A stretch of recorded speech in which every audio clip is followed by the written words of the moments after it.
Greetings, Otaku Faithful. Thank you for joining me again this week. Once again, it's Larry Williams, OAW Commander-in-Chief, and I'm here to bring you yet again another ThunderCats episode review right here on Otaku Assemble! Weekly, as always, I'm here to bring you the latest in this week's ThunderCats episode review. And this week's episode is episode 26, entitled What Lies Above Part 2. Now, this week's episode picks up directly after last week's episode, in which case we find the ThunderCats captured by the birds in the floating city, if you will, after they have discovered the location of the tech stone and have attempted to use the prefect of the city, Voltaire, in order to get the stone. Of course, he turned the tables up on them and was able to capture them. Now, this week's episode picks up because Mumm-Ra's forces have located the floating city and they intend to invade because Mumm-Ra intends to get the tech stone. And so, temporarily, the birds and the ThunderCats have been forced to join forces. Of course, we find out that, of course, as expected of Voltaire, as expected of his character, he turns on them after agreeing to join forces with them in order to fend off Mumm-Ra. He actually turns against them, and while the aerial battle is ensuing outside of the city, like above the city and whatnot, Lion-O and Pumra head back to the stone chamber where they actually engage in combat with Mumm-Ra. And this is when we discover Pumra's dirty little secret, that she was actually working for Mumm-Ra the entire time. And so their battle ensues and Mumm-Ra gets within his possession the tech stone.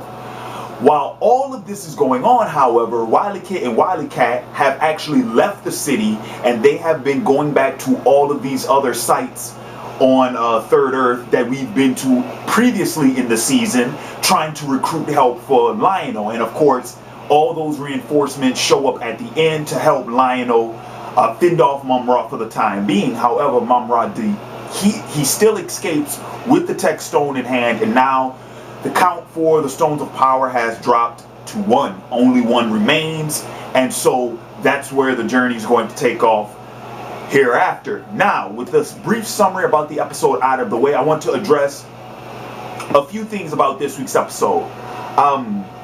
The first thing I want to address, which I think is the biggest thing about this week's episode, was the whole Pumra bit.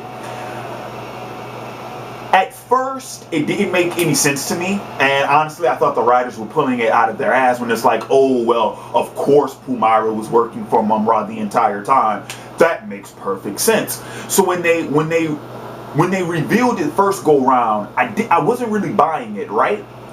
Until Lion-O makes the statement. He's like, you're the reason why Mumm-Ra's been able to track us. And then I thought about it. I'm like, well, that makes a lot of sense, because remember, previously in the series, whenever they had an encounter with Mumm-Ra, it was because both parties were meeting up at the same place.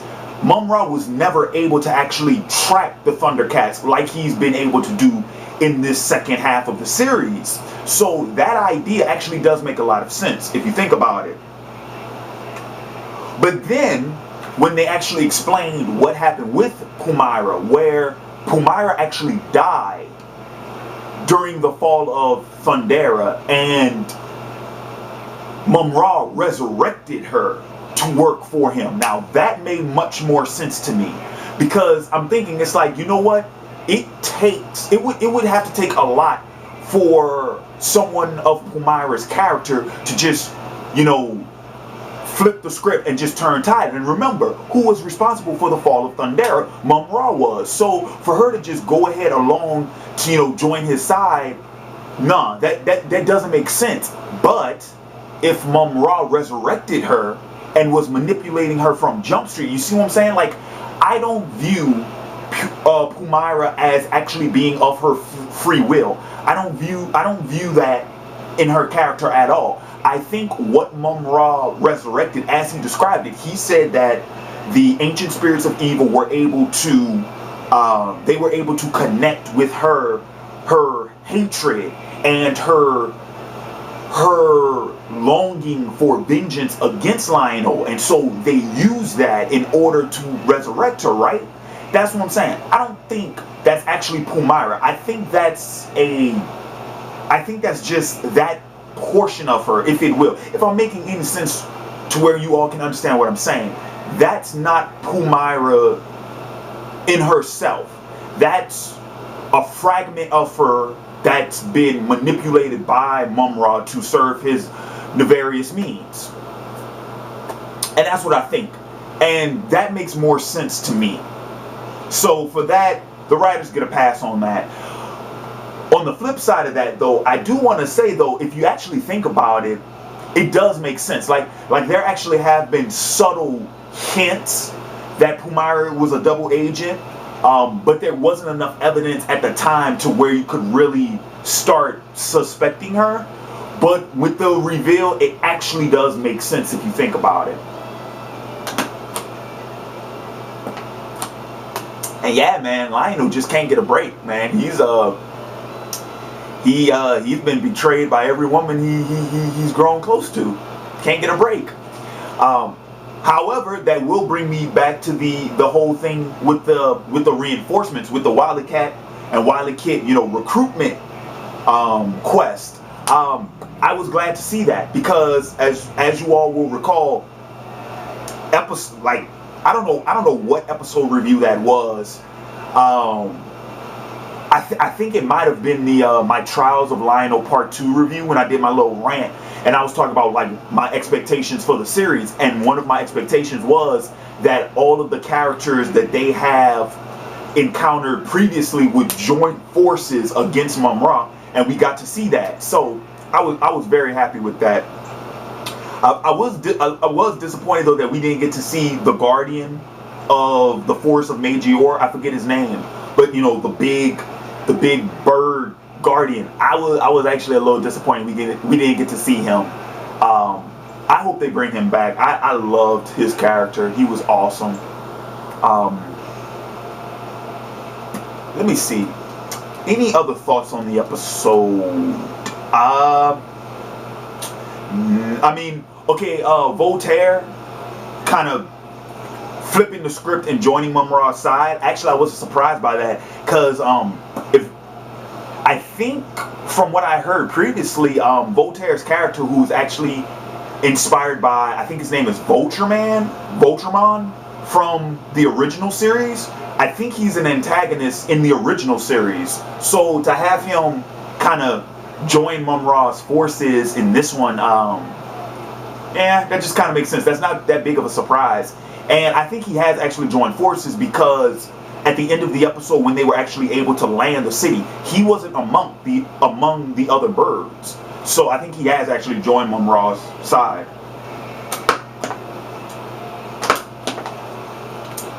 And so, yeah, that's pretty much it. I mean, that's pretty much my thoughts. Now, I will wrap up this episode review with a few things, and this is pretty much regarding like Cartoon Network and how they've been handling ThunderCats and pretty much like all of the news and rumors and whatnot that's flying around the net. Okay.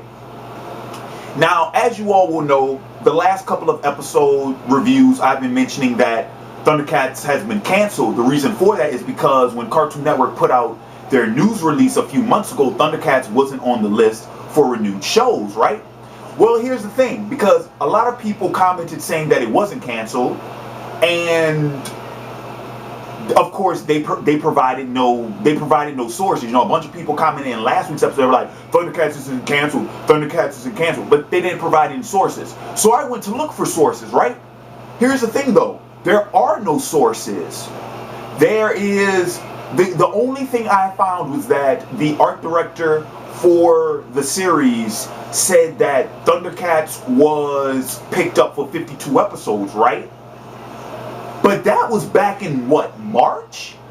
That was before the new episode started again, right? And then that's not a reliable source because television networks, they cancel shows just like that. I mean, okay, you have 52 episodes that were ordered. That doesn't mean that your show's not going to get canceled. Do you see what I'm saying? And when I try to find other sources to try and like go into more detail about the Cartoon Network press release, there aren't any. I mean, hell, a lot.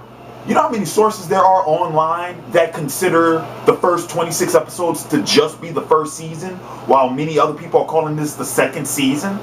Because I've been calling, I thought the second half was the second season, but every source I saw, they were like, nah, this is still the first season. What I'm saying is this. I don't like how Cartoon Network's been managing the show, because they aren't releasing any news, and all of this is just way too sketchy. You know, I mean, me not being able to get this information about whether or not the show's even going to be renewed for a second season, that doesn't instill much faith into me in regards to the network about the fate of this show. Do you see what I'm saying? It's all of this stuff is way too sketchy and is way too murky for my taste, and I don't like how Cartoon Network is handling that at all. So my whole thoughts on the thing is this: if it gets picked up for more episodes, cool. If not, fine. My general thoughts on the series so far is I'm glad that the series cleaned up its act after the Trial of Lion-O Part 2, because you all will remember I was on the verge of dropping this series, but they've picked up their act since. I mean, actually, I don't think they've put out a bad episode. Like, I think that's still like the worst episode to date, and they haven't put out an episode nearly as bad since. All the episodes since have actually been relatively good, or at least decent at best, but there hasn't been any bad episodes since that one. So all in all, there's no news whatsoever when there's no news so far on when new episodes are supposed to come out. So I'm not holding my breath out on it, because like I said, I don't even think there's going to be a new season. But yeah, like I said, there's no news on new episodes. No clue how long that could be. Don't know what to tell you. But anywho, that's going to wrap it up for me. I want to thank you all for joining me for this review, as well as all my other ThunderCats episode reviews. And with that being said, keep an eye out for my Legend of Korra episode review. Probably going to be uploaded right after this one. So until then, this has been Larry Williams, OAW Commander-in-Chief.